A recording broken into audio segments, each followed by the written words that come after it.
দয়ার নবী এসেছে, মায়ার নবী এসেছে, যার নূরেতে তামাম ভুবন আলোকিত হয়েছে।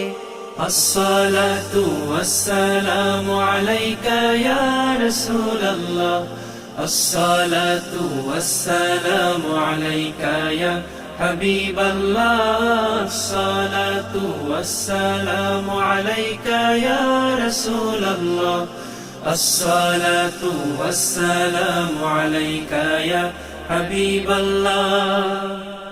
রবিউল আউয়াল 12 তারিখ সোমবার সুবহে সাদিক কালে আল্লাহর হাবিব তাশরিফ আনলেন আমিনা মায়ের কোলে। রবিউল আউয়াল 12 তারিখ সোমবার সুবহে সাদিক কালে আল্লাহর হাবিব তাশরিফ আনলেন